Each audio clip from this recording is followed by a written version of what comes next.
Hello, hello.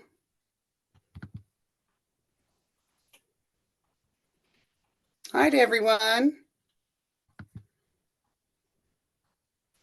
We'll give a few minutes to.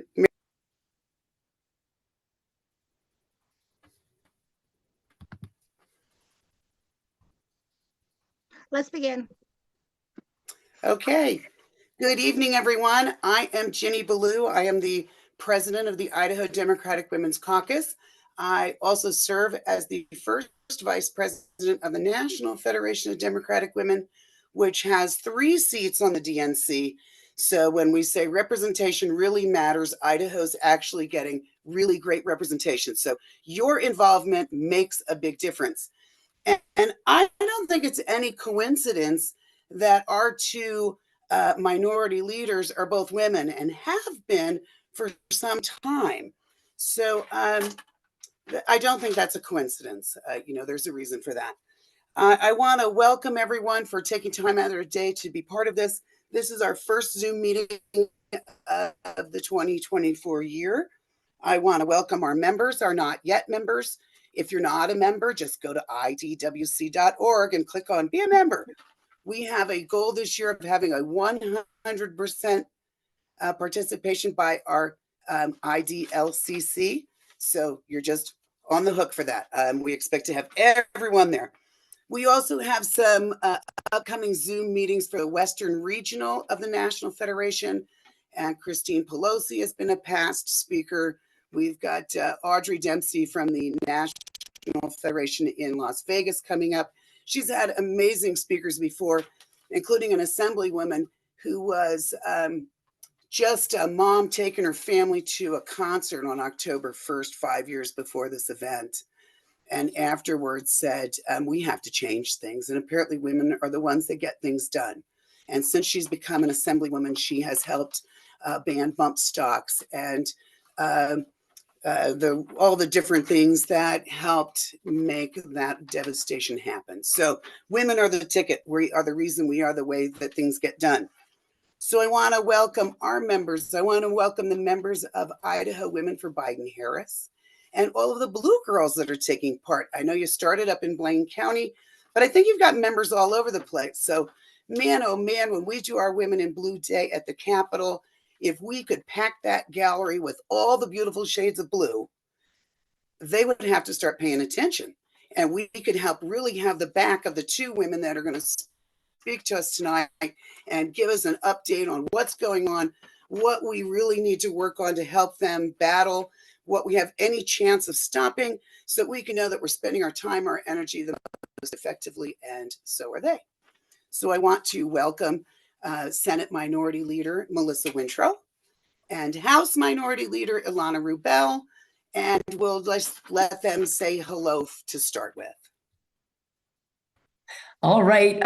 It is so exciting to be here. I was telling Ginny before getting on, we don't get a lot of chances to spend time with a friendly crowd at this time of year. So we are treasuring every moment with you. Just so appreciate your support, everything you do, and can't wait to fill you in on the session. And I wore blue for you.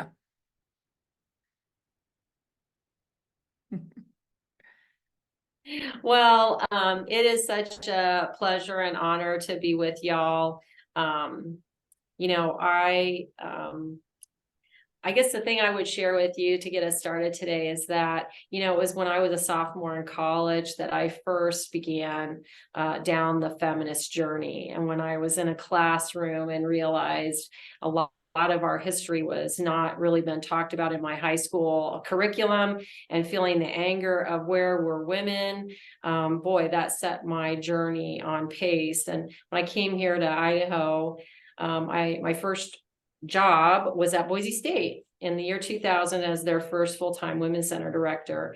And that was such just an amazing opportunity and blessing to be there, to actually create and work on programs that empowered women and men, to all people, to really look at how systems of patriarchy, power, and control are the things that get all of us down. And so that all of us, regardless of our gender, must work together to unravel, that story of power and control, and to allow everyone to live the life that they want to live, to be who they are, love who they want, read what they want, get the medical attention they want without the government telling them what to do. So that's my introduction today.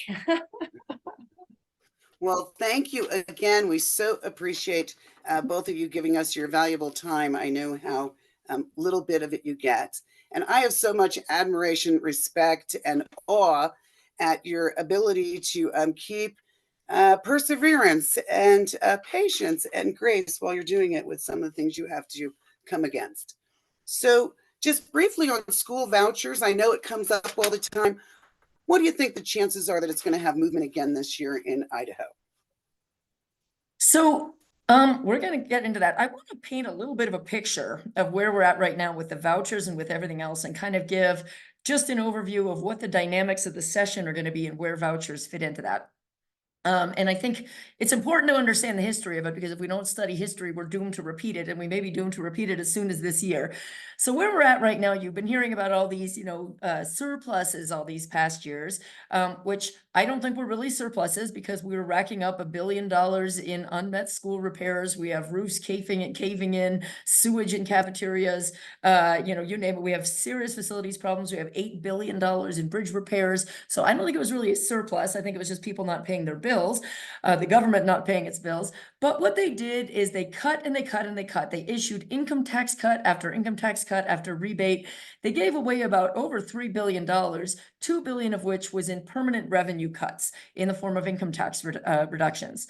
Now, there are different ways you can pay taxes. So let's say we really did have a surplus. Let's say we didn't really have, bridges and schools falling down, and we actually did have $2 billion to spare and give away in tax cuts. There's really 3 different ways that you could do tax cuts. We pay 3 different kinds of taxes in Idaho: property taxes, sales tax, and income tax. And depending which one you cut, the benefits go to very different people. When you cut income taxes, pretty much all the money goes to the people at the top. When you cut sales taxes, particularly grocery taxes, the bulk of the money goes to the working people who really need it. Property taxes also really benefit lower income people, little old ladies on fixed incomes and Social Security, you name it. That's how you get the money to the people who need it. What they chose to do was to put it all into income tax cuts, where multimillionaires would get a $10,000 cut and a working person would get about $40. And they made those cuts permanent. Now, they finally did a little something on property taxes. They made that a dinky bit. That was about $100 million, and they made it only for 3 years. So now here we are. They've cut ongoing revenues by $2 billion. And now walking into this session, we're 5% below forecasted revenue. And we don't have enough money to go around. We don't have enough money to pay these basic bills and meet our basic needs anymore. But the way we got here is important to understand, because they want to do even more of it. Mike Moyle wants to come in and do another giant income tax cut this session. And just kind of recommit the errors of the past. But so here we are, we're walking into session. We're down to about $150 million to play with once you've met the absolute bare bones agency budgets. And there's going to be the dynamics of the session, or there's going to be a giant food fight over who gets that $150 million. And I think there are 3 basic camps on this. There's the governor's camp, and frankly, we're probably in this camp. Use it on school facilities. Use it to pay, fix those roofs, get that sewage out of the cafeteria, do the actual things for school facilities. We should not have gotten to the point where we're in this bad shape, but we need to fix those actual buildings. We've made some progress on teacher pay, but the actual physical buildings are falling apart. So that's one possibility for the little bit of money we have left. Another one is the school voucher people. They want to use that money. They say, screw the school facilities, use that money for a voucher program and give it to people to use on private schools or homeschooling or whatever. So that's the other camp. And then the third camp is the Mike Moyle camp, who wants to use it for another income tax cut. So I think those are really going to be the contenders this session. And it's going to be a money fight over a fairly small pot of money, given in a $9 billion budget. And those are going to be the contenders. And that's going to be the fight we have on our hands to try to make sure that what little money's left actually goes into schools. And with that, I will turn it over to Melissa to address your actual question on vouchers. Well, that's a really important backdrop. So I appreciate that, Representative Rubel, because as you heard in the governor's address, his goals, as she said, but we wouldn't be here in the first place with these crumbling school buildings had we attended to our responsibility in the past anyway. So thank you for that. Your question is about vouchers.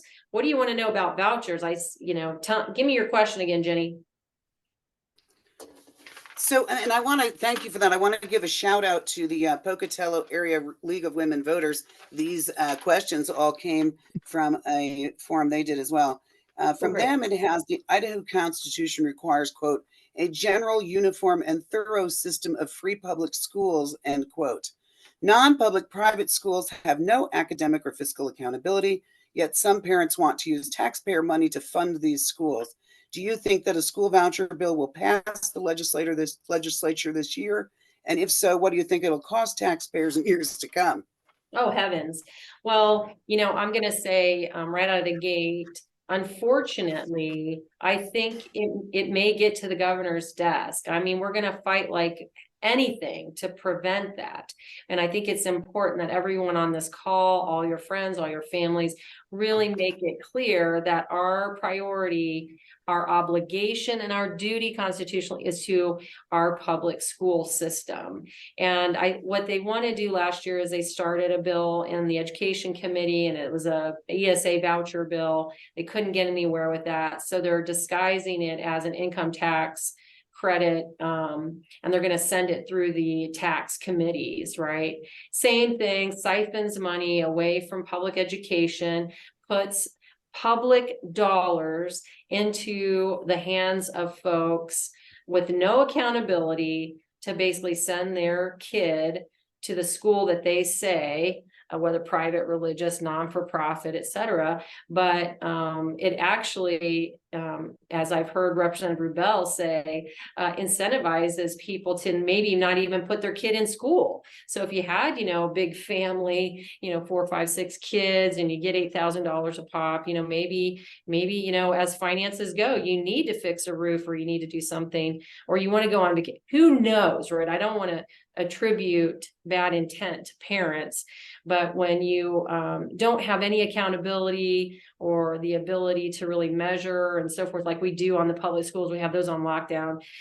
That's just an irresponsible use of government authority. Our job as the government is to make sure that there's transparency, accountability, and good use of our taxpayer funds. And these programs don't. We just went to a program presentation. The day one, we went to an academy by the Idaho Business for Education folks, and it was somebody from Arizona sharing the story of Arizona and how many hundreds of millions of dollars they're spending annually. I think it was like $300 million now annually on average, just on that program. And it has basically, it's looking at, their budget is ballooning out of control and can bankrupt and really harm the public school system. So number one, I hope we can all agree that vouchers and any ways to disguise it are not appropriate and will ruin our public school system, and that it will cost a lot of money with no accountability. And I think, as I hear some of my colleagues who hate public schools, I think that's the intent at some points. But as far as what you need to do, you need to be vocal. You need to write letters to the editor. You need to write op-eds. You need to show up at the State House. You need to, everybody, this is all hands on deck. This is one of the most important things for our public school system that we have ever seen. I'll let Ilana add what I've gotten there. Agree, 5,000. If I could you both make sure that we all know the clear facts? My mother-in-law is down in the Mesa area, and at 92 years old, that Republican Party spends so much money on advertising that is designed to confuse.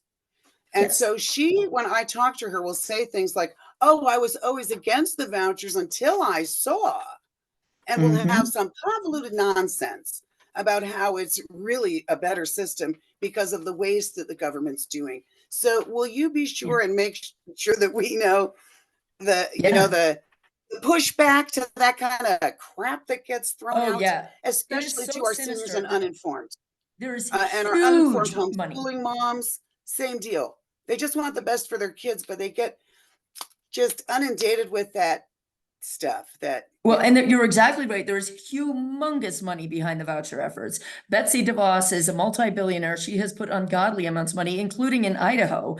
And it's and by the way, they know that it's a bit of a cat and mouse game, because they know that now vouchers, the word vouchers has a little stink on it. The people have gotten wise to vouchers. So they're trying to stay ahead of that. So they change the name of it every few months to keep people off their case. It's like, okay, I know, I don't like vouchers, but what about ESAs? Then they call them ESAs. And then finally people sort of start getting wise to ESAs, and then they change it to income tax credit, and they change it school choice.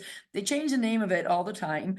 But to keep, because, you know, people don't like the fundamental idea of public school dollars going into private schools with no accountability.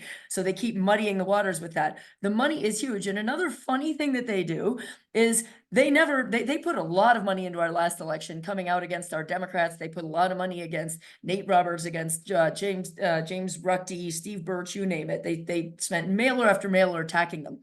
But they were smart enough not to attack them on vouchers, because they knew the public would be with them. They didn't send out voucher mailers saying, oh, vote against Steve Birch because he supports public schools and won't vote for vouchers. No, no, no, no, no.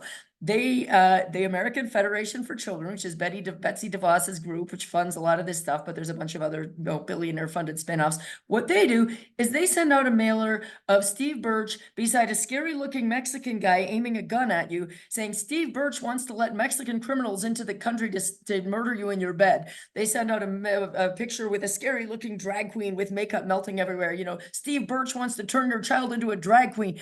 I mean, they just gin up kooky fear factor items to freak people out, and they never mention vouchers. They just want to turn you against Steve Birch. Their real reason for attacking Steve Birch is that he opposes vouchers, but they play really dirty. They don't even talk about vouchers most of the time. They invent some other nutty thing to attack the candidate on, because they know the public is not with them on vouchers, as they should not be. Everything Melissa said, we have seen now 2 years in a row, these presentations. Last year, we got someone from Indiana, this year from Arizona.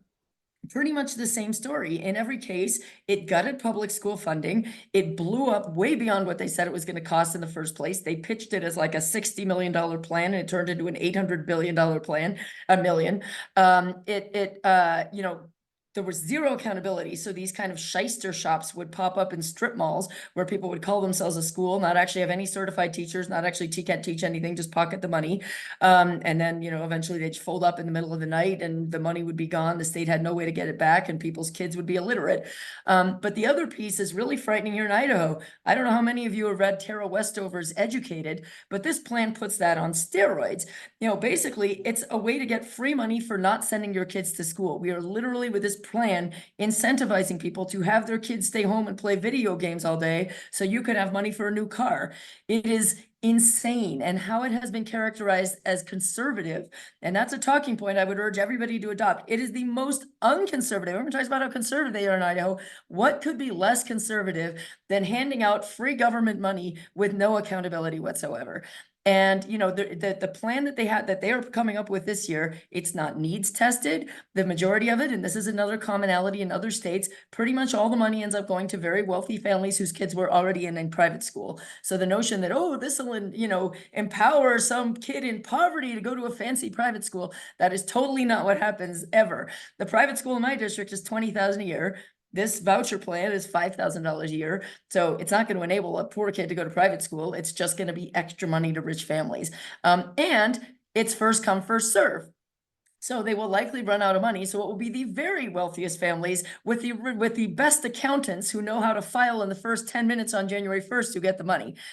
So it would be hard to come up with a worse policy than this voucher plan. We got to stop it in its tracks. So please be super active and write to everybody you can write to. We will have action tools when the time comes, but it's imperative if we're going to save our public school system and keep educated kids in Idaho that we block this. Well, I so appreciate your commitment to our education, because that really is the people, not just our future, but it's the future people that are going to take care of us.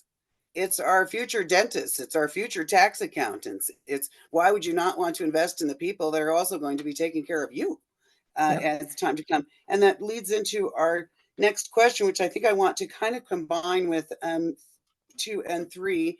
And in all transparency, I did, but with very short notice, send the questions to both of our minority leaders. The initiative process and Medicaid, because they kind of go together. The Medicaid expansion, as we're aware, passed by voters in 2018 and has been under attack ever since, because gosh, we must not have known what we were trying to do. So that leads to the initiative process of trying to block that, because good Lord, what's more freedom than making sure the people can't ever bring something to you to consider. Tell me how we shoot this down. What do we need to do? Who do you want to start here, Jenny? I know that. Uh-oh, you're muted. Well, I leave that to you two. Who's feeling the most passionate about that? Well, Jump on it. I would give Ilana a chance to take a breath. But we just kind of we're kind of helping each other out. I'll kind of start to introduce it, and then she can add the color commentary. But I think you probably link these questions together, because as we know, the people of Idaho, through the initiative process, passed Medicaid expansion by almost 62%. And they did what the legislature wouldn't do, and that was expand Medicaid to working families, for people of low income, and to help, really, allow people to take care of their families and work, right? And we saw that was a huge labor.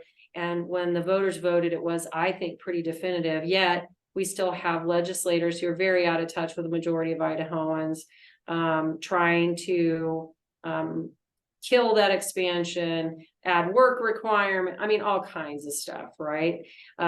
Just totally disregarding the will of the people, which I think is really the problem at the heart of all this, is that as a whole, we have a legislature that is, I think, acting outside of the general interests of our population. So I think every session, every session I've been here, there's been some attack on the initiative process. Most recently we saw it, landing in court, Reclaim Idaho once again, taking people into court and winning, right? And that taxpayer money then, basically the legislature in the face of high opposition tried to make the ballot initiative process almost impossible, right? By the criteria they were using. And even the Supreme Court said, look, this is impossible and this is a violation. And so the legislature used their will to try to take your rights away. And then they used your money at taxpayer dollars to defend it in court, which I think is pretty absurd. I think that initiative process is always under attack because the legislature is so out of touch, and they know the people really, have a different agenda, in particular when it comes to reproductive freedoms. And we know through our polling and going door to door that, women, it's widely known that we should not have the government making decisions that pregnant folks should be making about their own bodies with the privacy of their physician. And we see now, we're going to talk probably more about that, but women leaving the state in crisis pregnancies, just terrible, devastating stories. And I think you probably combine that with Medicaid, because Medicaid always under attack, and we're seeing that again this year. I was on the interim committee for Medicaid managed care. In the end, we did nothing, which I think was the biggest success that I had, because they were trying to do some bad things to Medicaid through that committee. But we will see attacks on that. And I think the real unfortunate part right now, unfortunately, I'm going to get a little wonky on this, but we have a huge need for our direct care workforce, for helping people with disabilities in their homes get the basic needs covered and care. Everybody agrees that needs to be funded, but unfortunately the governor in his budget left a huge hole there and didn't put it in his budget. And he has decided that he wants to put that in a hospital assessment and tax hospitals and put that on their back. Well, maybe a large hospital can manage that, but small rural hospitals throughout the state will be crippled. And so now the governor has put us in a position, and he's used people with disabilities as a political pawn to leverage his own agenda, which I think is unforgivable. Now, I hope that we find that money and we help those folks, but our job is to make sure that we protect Medicaid, that it's a sustainable, accessible way for people to get quality health care. So I'll be quiet there and let Ilana add her color commentary of what I've forgotten. Yeah, so just back, building on what Melissa most recently said, this direct care workforce for people with disabilities, Melissa and I both serve on kind of the watchdog committee. And during the interim, we heard gut-wrenching testimony. I mean, it's not often. Sometimes I do burst into tears in committee. I try not to, but this was one of those times. The backdrop, these are people on Medicaid, and we are obligated to pay caregivers to come and look after these people who have often very severe disabilities. These might be people with cerebral palsy or who are paraplegic, people who need assistance feeding themselves, getting to the bathroom, bathing, changing their clothes, etc. The state was paying $12 an hour for these caregivers. This is very challenging work to go and like wipe somebody up who may have soiled themselves or carry them into a shower. $12 an hour. We all know that you could make $15 an hour at Dairy Queen or Burger King. So the upshot is, of course, they could not get people to do these jobs. And we heard testimony of people with paraplegia who were blind, people with severe disabilities, basically being left to stew in their own feces for 12 hours, being unfed, unwashed. We heard a guy who was blind with cerebral palsy who had fleas and infected bed bites because he was so neglected. It was horrific, utterly horrific. The testimony that we were hearing, it was totally unacceptable. And getting back to my first comment, it made me extra head explodingly angry that we gave out $2 billion in top margin corporate tax cuts and cuts for the wealthy. I'm like, hey, how about we, get the feces off the person with cerebral palsy before we start worrying about top margin tax cuts. But unfortunately, those are not the priorities we've seen in our state in recent years. So this is the money that we're talking about right now. This is the money that we need to boost the pay for these caregivers so that we don't hear these gut-wrenching, horrific stories anymore about what we are doing to people with disabilities in this state. Those are the people that are the bargaining chips in the governor's budget. So Melissa is right to be very upset about this. This should have been the top thing funded in the budget. This should not have been the contingent thing that's being left in a very politically dicey area where it's depending on whether we stick it to rural hospitals. So that's a real problem. But I'm going to back up to your original question. So I'm going to slightly disaggregate Medicaid from ballot initiatives a little bit because there's a lot to talk about on both. Now, Medicaid expansion itself, I'm sure everybody on this call probably collected signatures. Thank you for that. It's critical. There may be some attacks to just, full frontal attacks to just unwind Medicaid expansion. I don't think that's going to go too far, but we have to be vigilant. We have to engage when we see those coming. But what I think they're doing instead is I think they're trying to do death by 1,000 cuts. Because if they fully come out with the Medicaid repeal, everyone's going to freak out. The governor would maybe hopefully veto that. It would be challenging for them.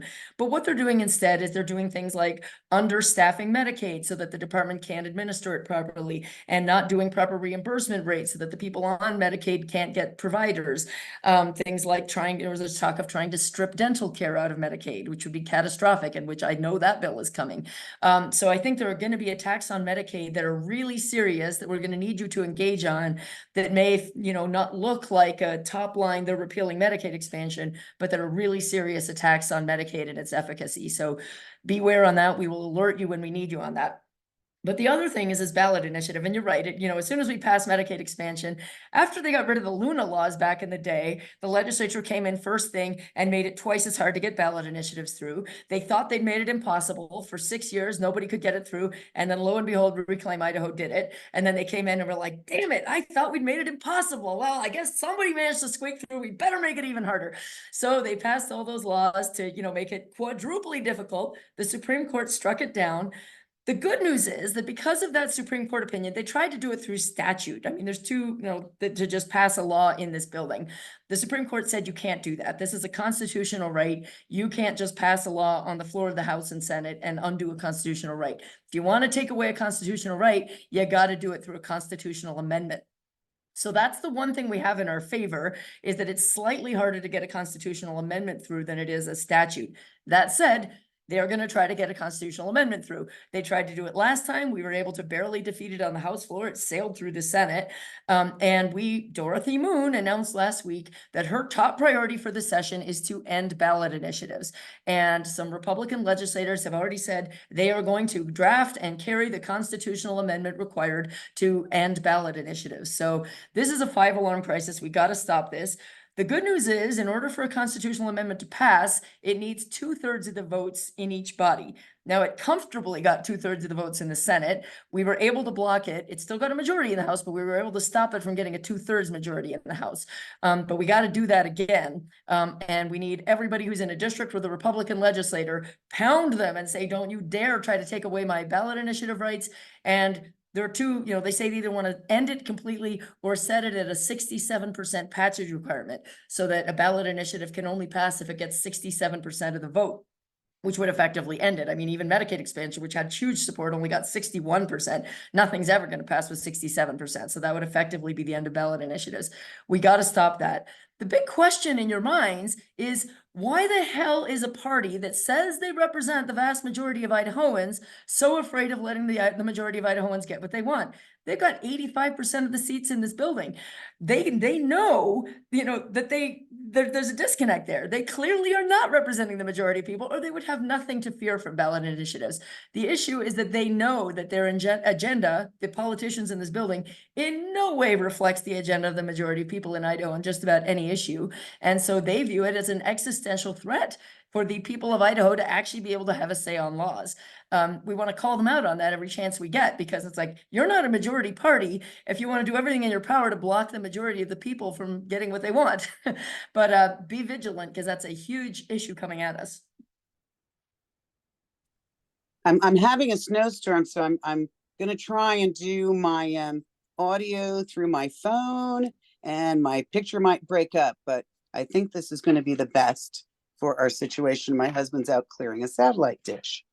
I do want to expand that conversation. I heard a great little analogy of if you call yourselves the Rolling Stones rock cover band, and yet your band doesn't do any Rolling Stones numbers, it's time to find a new name for your band. And I think that applies for the Freedom Republicans and the Christian right. So they need a new name. I do want, you had asked if we could expand this discussion into fentanyl and that crisis that's coming to us and what you expect to see. And absolutely, please, I think with Hunter Biden and the just brutal attack on someone that is trying to remain sober through all of this. I am proud to say that April 7th, 87 was the last time I ever did drugs that were I was trying to kill myself with back in those days. So please speak to what else we can do, because you're looking at a whole bunch of mothers and grandmothers and sisters and friends, and I'm sure we have some men on the call as well. So all of us that are concerned with what can we be doing to make sure that, again, this goes to our next question of how can we keep our medical people making the decisions for us and not you. Well, since I just gave a big rant, I'm going to let Melissa jump in, and then I'll give you my earful on fentanyl. Well, why don't you take fentanyl and then I'll come back to women's reproductive freedoms. How's that? Because I know I sit on the Judiciary and Rules Committee, and this will come through my committee. It came once before when I was in the House when we talked about mandatory minimums. And I think it will, I'm really concerned that this will hit the governor's desk this year again, even though I think it really, I guess my 2 cents in this, I'll let Ilana, this is kind of something that she feels very passionate about. But I mean, to me, the message really is to the governor is that we need to get upriver and think about why people are taking these substances versus always on the back end responding and punishing. So let's be proactive with our funds. We have the, budgeting is about values and priorities. And I would like us to put our funds to make the world a better place so people don't want to take drugs in the first place. And maybe if you took away some of the oppressive stances in our state and made it a more agreeable place where people felt like they could spread their wings and be who they want to be, reduce violence against women and girls, we might be in a better place, because we do know that one of the, I'll just share this brief story and then I'll turn it over. I'm sorry. But the first time I went into the women's prison in Pocatello, I asked to meet with women there that were there on mandatory minimums. I met with 14 women. Only one was actually trafficking drugs. I met a woman who was an accountant whose son committed suicide. She was in her 50s.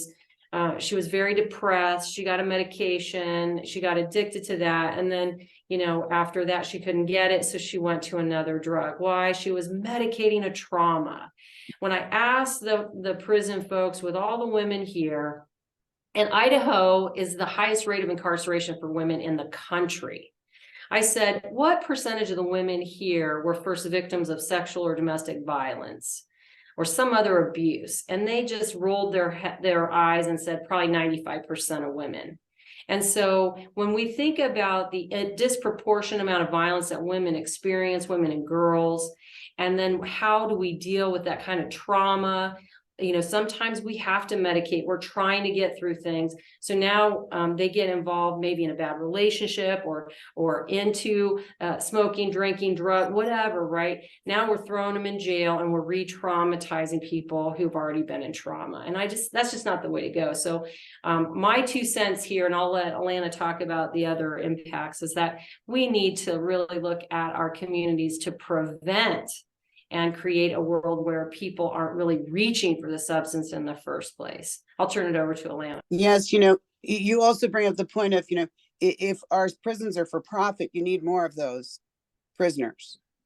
Yeah. So unless we're looking, and was I the only one that was just shocked to hear both other Republican presidential candidates say yesterday that we needed to invest in school counselors, that mental health should be taken seriously, and that if we just had school counselors. And I couldn't believe the hypocrisy.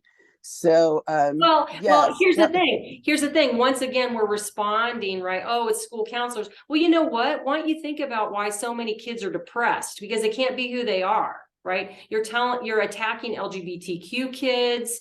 You're attacking, critical race, can't talk about race and the history of this country. No wonder people are depressed and need counselors. So excuse me, Jenny, I had to say that. I'm going to turn it over to Ilana. My bad. Yeah. So there is a huge fight brewing right now in the legislature over mandatory minimum sentences. And some of you may be familiar with this. This has been kind of a passion project of mine for about 6 years. So I'm going to try to not get too carried away with it, but I will give a little background just for those who aren't familiar with the issue. Generally, sentencing for crimes in Idaho is overwhelmingly discretionary. Almost any crime you can think of, from kidnapping to rape to burglary to just about anything, manslaughter, you name it, the judge has the opportunity to look at the particulars of the case and say, oh, this person's a psychotic monster and needs to go away for 50 years, but this person is just a foolish kid who made a one-time mistake, maybe for probation. Overwhelmingly, they have that discretion. There are 2 exceptions, basically: first-degree murder and drug possession.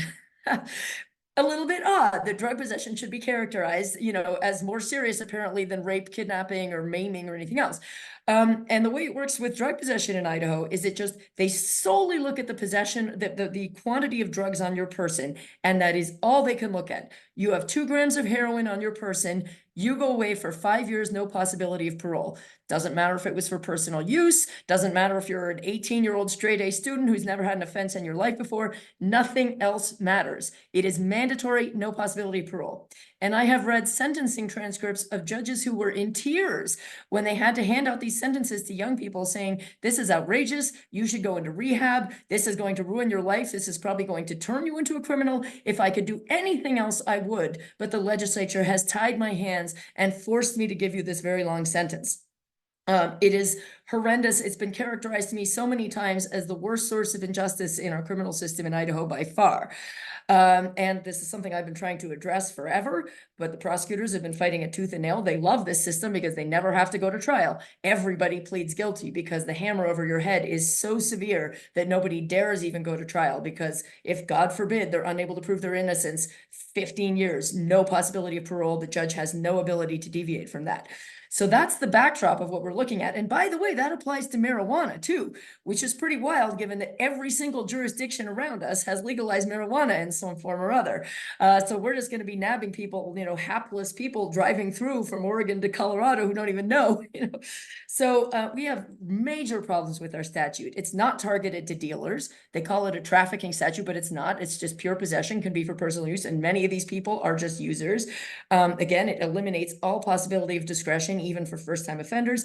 And here's another interesting kicker. They don't even measure the amount. So the only thing the judge is allowed to consider is the amount, but they don't even measure the real amount of drugs. They measure all surrounding substances. So if you have a pan of marijuana brownies, it might have 2 grams of marijuana in it, but they will count all the eggs, the chocolate, the sugar, the pan itself. It will all count in the weight, and you will go to prison for 10 years because you all of a sudden have 3 pounds of marijuana, even though 99% of it is eggs and sugar. Same thing, now they want to add fentanyl, because this is a carryover of the war on drugs from the 80s and 90s. This has been on the books since 92. So fentanyl's not in there yet, because there's no fentanyl in 92. But the way this sort of thing would work, fentanyl, tiny amounts of fentanyl are often laced into a larger substance. Sometimes people don't even know they have it. You take 1 drop of fentanyl and drop it into a liter of Coca-Cola, all of a sudden they consider it a liter of fentanyl, and you're going to go to prison for 10 years. You may not even know it's in there. You may not be dealing. Someone might have spiked your Coca-Cola, and all of a sudden you have this giant amount of fentanyl on you, and they'll lock you up forever. So this is a huge fight. There is a billionaire named Larry Williams who I hear is pledging close to $500,000 to attack anybody in their elections who doesn't vote for his bill to add fentanyl to the mandatory minimums. A lot of people have real qualms about it because they say this statute is already so bad, we need to fix it before we start adding new drugs to it. But a lot of them are saying, I'm too afraid because I don't want a $50,000 attack ad dropped against me if I follow my conscience and vote against this thing. So we're seeing this hideous convergence of bad policy with money and threats coming in from incredibly wealthy people who are bludgeoning people into submission on it. So this is going to be one of the first bills to hit us. I plan to vote against it. I don't know what kind of money is going to come in against me and others who take a stand against it, but it's a very disturbing situation. It's a complicated issue, and it's very easy for the other side to just come up with bumper sticker slogans of like, you're soft on crime, you don't care about fentanyl. We care a lot about fentanyl. We fully understand how horrible fentanyl is, but this is, locking up first-time users for 15 years is not the right approach. We need to educate people.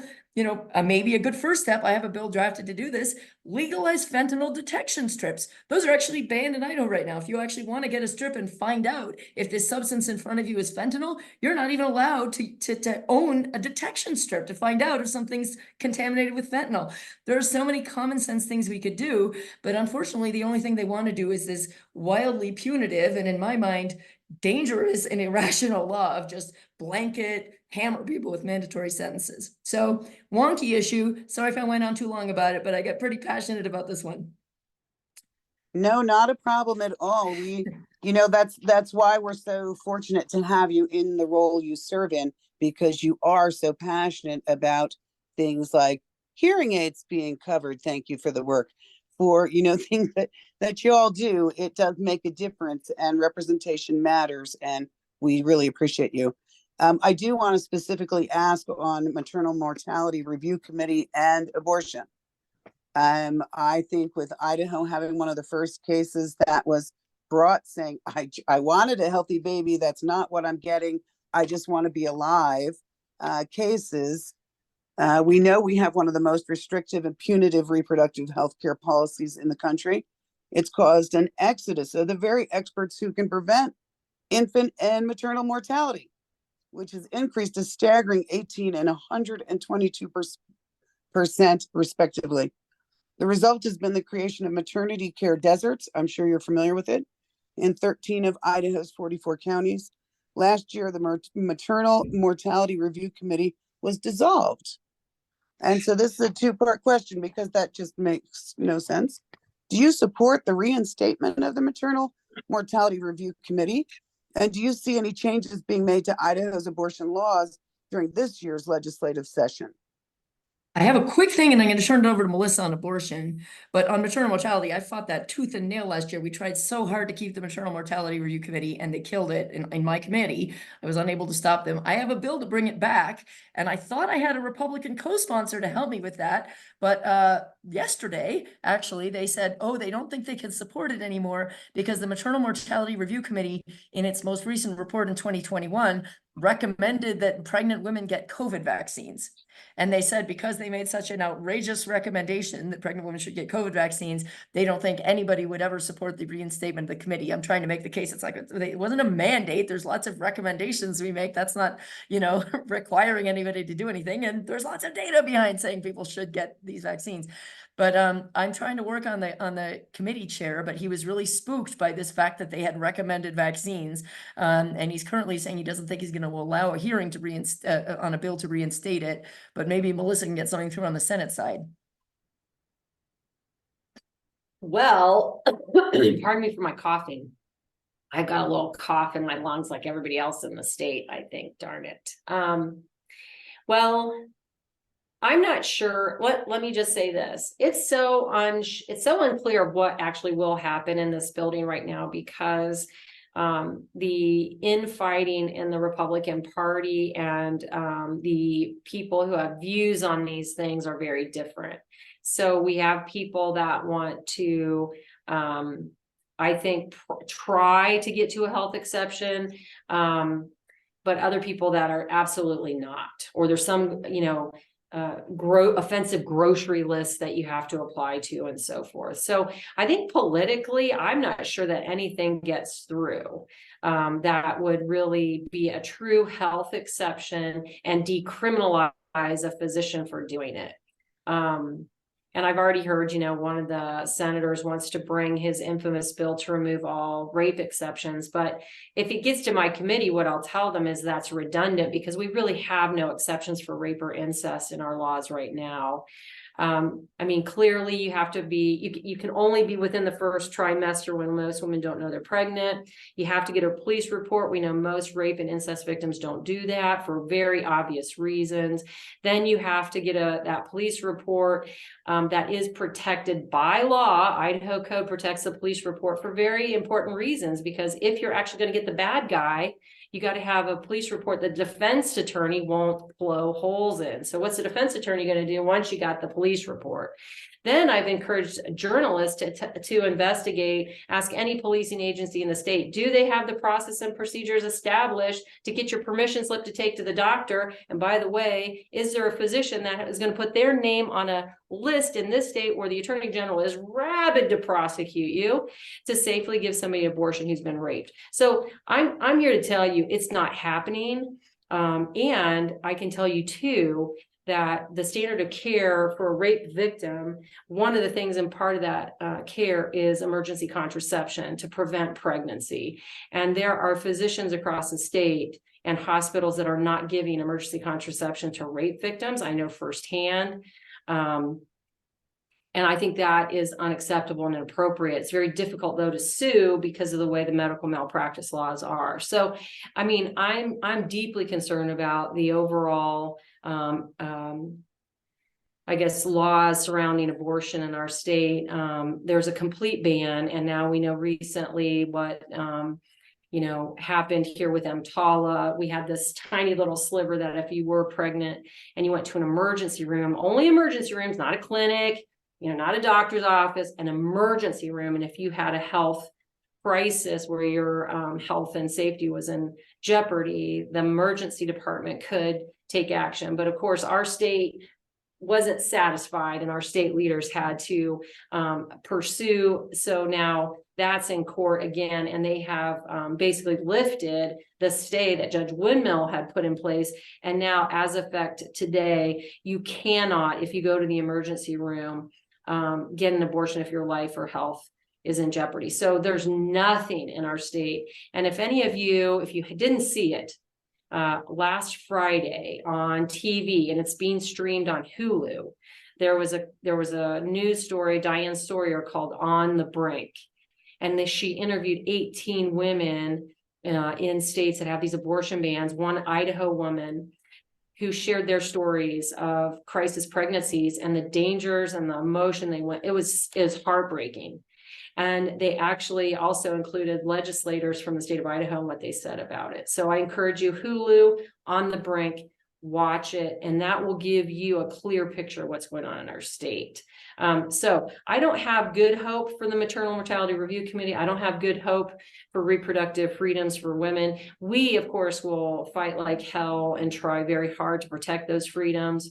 But I'm just not sure in this political climate that we actually value women and their lives as it is. And we just saw this week, Julianne Young introduced a bill to replace all the language where fetus appears to unborn child. And it's clear that they're working toward making a zygote or group of cells once conceived have equal rights as a person, more so than a full-fledged adult woman, human being who's carrying the zygote, right? So that has implications that are far-reaching, from contraception access, in vitro fertilization, maybe adoption, child support, who knows, right? So I think, that really is a very dangerous and awful thing. I'm hoping that doesn't get heard on this side, but we'll see. Well, Yeah, thank you. I mean, and just to build on that a bit, that just came up in the House. I mean, this is how bad things are. Last session, there was a quote health exception bill, although it was a pathetic health exception bill. Right now, the standard is Idaho is death must be certain. The only thing in the letter of our law, which is now fully on the books because they blew our protection we had from the court order, and I don't think the Supreme Court is going to come to our rescue, clearly, of the U.S. The standard is, not likely death, not paralysis, not organ loss, not anything else. It has to be certainty of death. There was a bill last year to say that you could have an abortion where there was a serious health crisis that could lead to death. They decided that was far too permissive and they weren't even going to allow a hearing. So, possibility of death was considered unacceptable as a standard. So, I'm with Melissa. I'm not this is something that's going to happen through ballot initiative, and they know that, and that's a big part of why they're so gung-ho on shutting down ballot initiatives. Yes, that's right. This has been so fantastic. I do want to respect the hour that we planned on. I had a couple other questions on libraries, education facilities, the presidential primary process, but because this is being hosted by the Idaho Democratic Women's Caucus, whose mission is to identify, support, and raise up women in all roles of leadership they see themselves going to, I'm going to skip on down to number 8, running for office. We currently only have 18 Democratic legislators currently serving, and half of them are women. We all know our legislature is desperate for people who have common sense and sturdy, steely spines. This is a 2-part question for you. What advice would you offer to women who may be interested in running for public office in the near future? And besides money, how else can we help our fellow Democratic women get elected in Idaho? We need more of you. Well, I would say, first of all, do it. We can't win if we don't play. And I know it's a little scary, but it's not that bad. I'd never run for anything in my life before I did this. It kind of terrified me when I went up to my first door and ended up being completely fine. Even the jerks, it's fine. Somebody slams the door on you, you move to the next door. You can get over it. But we need you like never before. We had the majority of seats were uncontested last year. How can we win if we don't play? I mean, and we have very winnable districts, including in Ginny's. We have a Republican representing you in the House. And we don't have anybody that I know of to step up and run for that seat right now. That is a totally winnable seat that we held until last year. It's kind of a cool thing to do, even if you don't win. Now, when I first ran, I was in a seat that had gone by 7 votes before, for the candidate before me. So I was scared to death. Now it's turned a little bit bluer. I'm not quite as terrified heading into election day, but I had worked so hard. I'd knocked on thousands of doors. I'd raised all this money. And the night before the election, I was like, oh my gosh, Ilana, what are you going to do if you lose? Are you going to be depressed for the rest of your life? How are you going to pull yourself forward and get out of bed if you lose? And at the end, I thought, you know what, even if I lose, this will have been the best thing I ever did. I learned so much about people. I had so many amazing conversations. I have great friends to this day that I met from door knocking and from campaigning. It's an incredible experience, even if you don't win. And if you win, God knows we need you so badly. So please do it. We are here to help you in any way possible. Melissa and I are on the Idaho Democratic Legislative Campaign Committee. We are here Steve Birch runs training sessions. We will help you raise money. We are here to help you in any way we possibly can, but we need someone to help. To a person that we can come and lend help to. So, and I'll turn it over to Melissa. Lana has really covered the how-tos and why you should do it. I guess I'll just share one story. I never dreamed that I would run for public office, ever. I worked in higher education my whole life. And when I was at Boise State, I worked as a women's center director and then in housing. And someone approached me when the seat came open in 2014 and said, I think you should run for the seat. And I remember looking at that person in the eye and saying, what do I know about government? Like, I have no clue. I'm not qualified. I mean, that would be ridiculous for me to do it, especially kind of the perception we have of government. And that man, we were in the parking lot of a Java coffee shop. And I remember him getting about an inch away from my nose. And he said, when have you ever lacked confidence? And that stuck with me. And it shook me. And I kept thinking about it and thinking about it. And I couldn't get out of my mind. That was early December. And that same month, my husband and I decided we were going to go to the Rose Bowl and see our team, Michigan State, play Stanford. And there I was sitting in the most beautiful venue of football that anyone had ever seen. And all I could think about was that statement. When have you lacked confidence? Should I do it? Should I not? On the way home from the game, we go by a Coach outlet mall. I love purses. I tell my husband, pull over, let's stop at the Coach. We pull over, and my husband, having better taste than I do, he picked out a purse and he said, I think this is nice.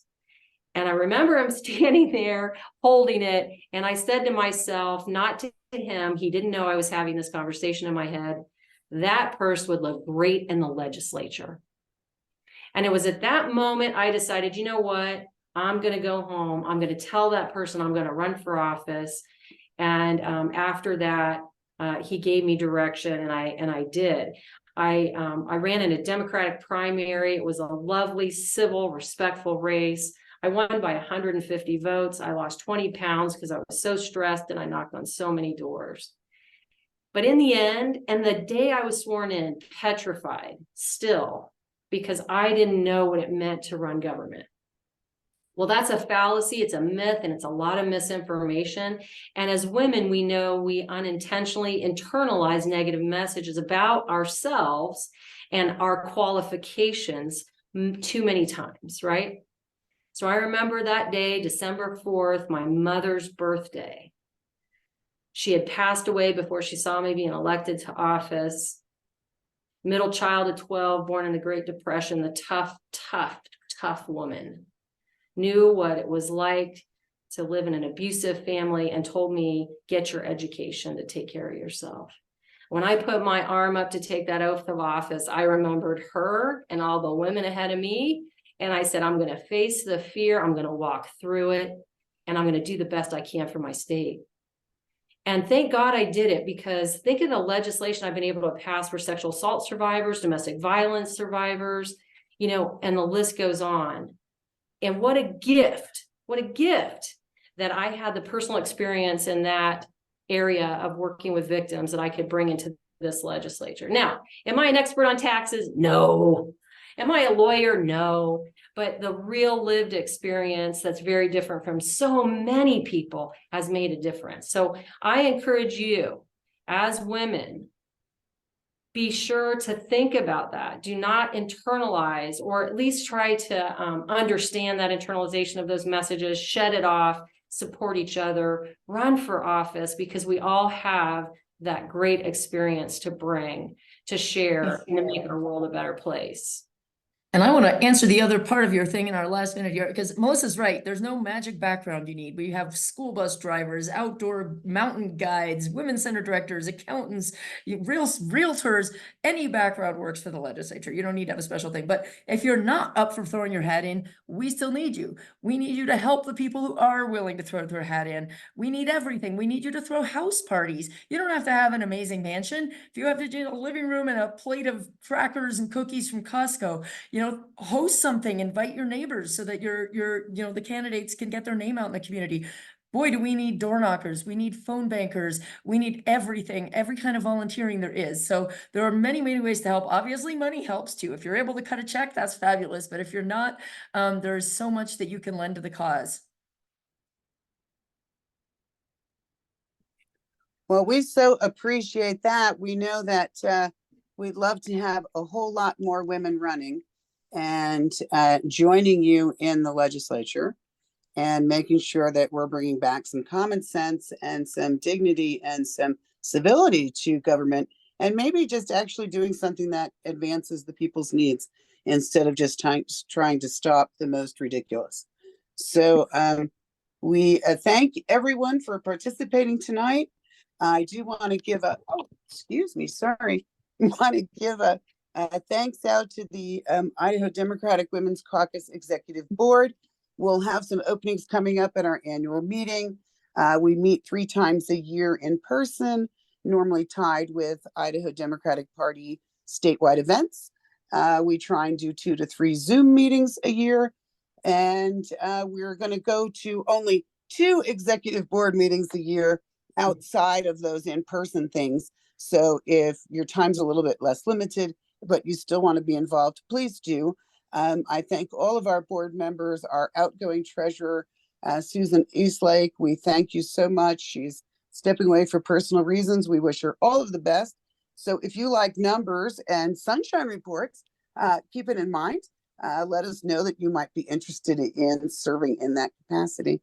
Thank you again so much for being part of this. We will be getting out to everyone information on that Women in Blue Day so that we can have at least this many. And if you each bring 1 friend with each hand, so there's 3 of you instead of just the 1 of you, and come and let's pack that gallery at the State House and let them know that the women in Idaho are paying attention, are showing up, and are demanding that they respect our needs. Thank you again for taking part. And thanks again to our Senate Minority Leader and our House Minority Leader. Thank you. Hey, y'all, thanks so much. Keep up the amazing work. And thanks again for having us. We so appreciate you. My goodness, it gives us courage and happiness every day just knowing you're out there.